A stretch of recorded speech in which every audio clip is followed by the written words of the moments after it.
कैसे दूंगी? कुफ्र हूं तो पत्थर नहीं सहन करूंगी, हिंदू हूं तो मुसलमान का पत्थर सहन नहीं करूंगी, अपनी मर्जी से जवाब दूंगी, मेरी अभिव्यक्ति की आजादी तुम्हें नहीं छीनने दूंगी।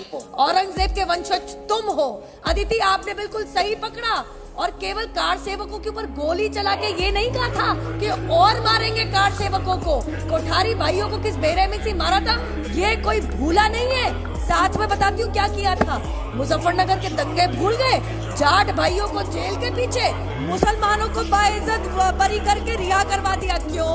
तुम्हारे घर में रहते थे, तुम्हारी असली भाई थे, क्या उन्होंने लोगों को मारा नहीं? तुमने अपने मैनिफेस्टो तक में लिखा था कि युवा मुसलमानों के खिलाफ केस वापस ले लेंगे।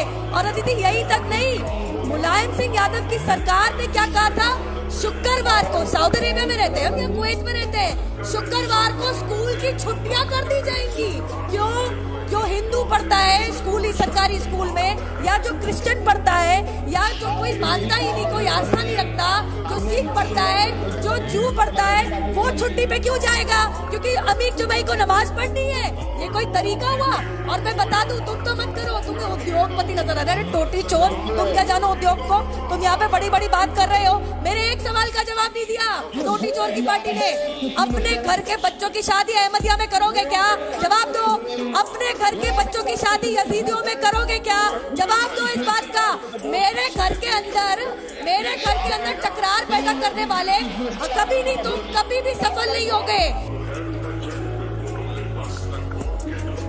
पहले तो मैं पूछना चाहती हूँ कि कृष्ण राम हमारे भगवान हैं, आप इसको नकार नहीं सकते, आपकी कुछ भी विचारधारा क्यों ना हो।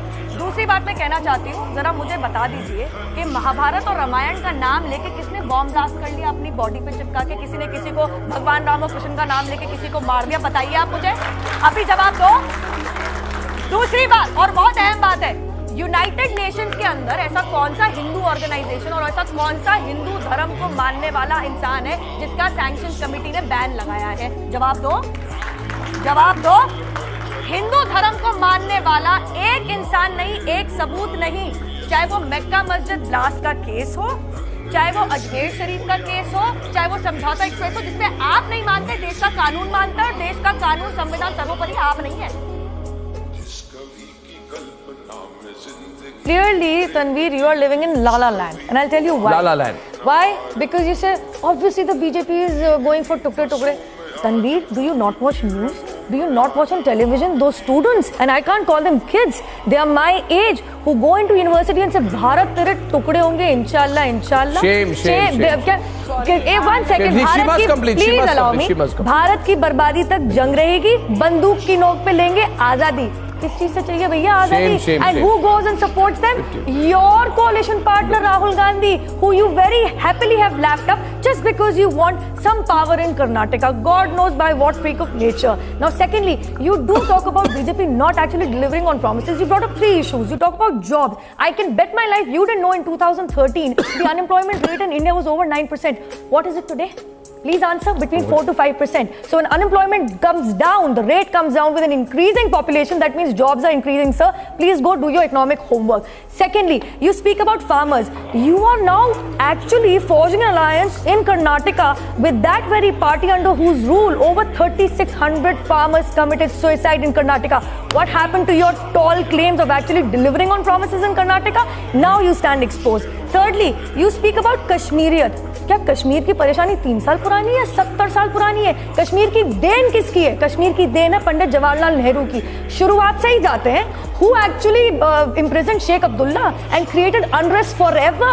Who actually led to Kashmiri Pandit cleansing from the valley? It was actually the NC supported by the Congress party. And let's not also forget the unrest of 2010 and 2013 in the valley. More actual people, civilians died then. तब कहाँ गए थे? तब कश्मीर बहुत सुहाना मौसम में जी रहा था क्या? कश्मीरी लोग बहुत सुहाने मौसम में जी रहे थे? जी सुचारिता जी, महाराष्ट्र के अंदर जो कुछ भी हो रहा है कानून के तहत हो रहा है, और आपने क्योंकि मुझ पर इल्जाम लगाया था कि मैं इस्लामिक स्कॉलर होकर शिवसेना की कैसी वाहवाह कर रहा हूं, तो उसके जवाब में सिर्फ 2 लाइनें आपसे मैं कहना चाहूंगा कि बीजेपी जब कश्मीर में जाके महबूबा मुफ्ती जी के साथ सरकार बनाती है, वो उनका पॉलिटिक्स ऑफ कन्वीनियंस था। महाराष्ट्र के अंदर शिवसेना मुसलमानों का जो साथ दे रहे हैं, मुसलमान शिवसेना का साथ दे रहे हैं, वो है पॉलिटिक्स ऑफ एक्सपीडियंसी। बहुत बड़ी बात कह रहे हैं आप। महसूस करें नुपुर शर्मा, फर्क महसूस करें। तीसरी बात आत्माओं के तड़पाने की बात हो रही है, तो वाजपेयी जी की तो आत्मा तड़प रही है। ये कहां से कहां ले आए कीचड़ में बीजेपी को। अरे वो कमल जो खिलता था उसको लहू लुहान कीचड़ में कर दिया आपने। वाजपेयी जी की भी आत्मा तड़प रही है। अतिकुर रहमान साहब, अब देखिए आपने एक और स्टेटमेंट बड़ा दे दिया कि अब महाराष्ट्र में मुसलमान खड़े हैं शिवसेना के साथ। आपने ये भी बड़ा बयान दे दिया। अब सुन लीजिए मेरी बात, आप ये कह रहे, पहली बात तो मैंने आप पर कोई आरोप नहीं लगाया, मैंने सिर्फ स्टैंड जो बदला है वो दिखाया था। नुपुर जी यही स्टैंड बदल रहा है।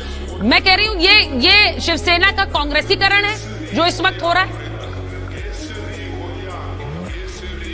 मैं 3 चीज कहूंगी, प्लीज मेरे ऊपर कोई ना बोले सुचरिता जी, मैं तो किसी के ऊपर बोल नहीं रही। सबसे पहले तो मैं कहूंगी कि एक्सपीडियंसी की पॉलिटिक्स ऐसी है कि जिन लोगों ने मुंबई ब्लास्ट के चक्कर के अंदर बाला साहेब जी को जेल में डाल दिया था, आज वो एक्सपीडियंट है। जिनका बकायदा रॉ अफसर इनके सूद एक सार्वजनिक इंटरव्यू में आके कहते हैं कि शरद पवार के डाकू इब्राहिम के साथ बहुत गहरे लिंक हैं, उनके साथ हाथ मिला लिया शिवसेना ने। वाह क्या एक्सपीडियंसी, ताली बजाऊंगी इसी एक्सपीडियंसी को शिवसेना की। इसलिए तो पालगढ़ के साधुओं पर लिंचिंग हुई, इसलिए तो उनकी ऐसी बेरहमी से मृत्यु हुई। लेकिन अब मैं 3 चीज कहना चाहूंगी, ध्यान से सुनिएगा।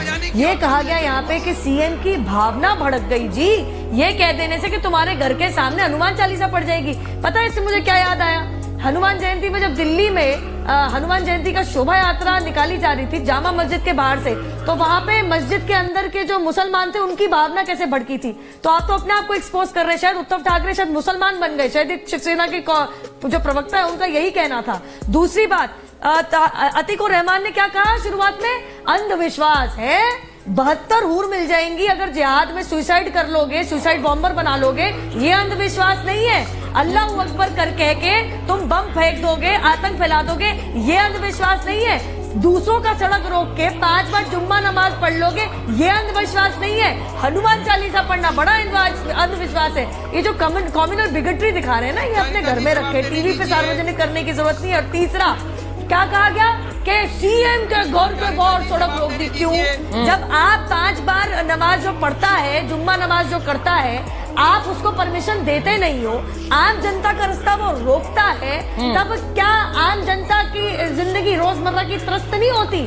क्या मुख्यमंत्री तुम्हारे भगवान ने भेजे हैं क्या ऊपर आसमान से नीचे? मैं एक बार बताती हूँ कि कल कोर्ट ने जो टिप्पणी की, नुपुर जी आपने जो बात कही है, अतिकुर रहमान साहब, प्रतिमा जी जरा इसे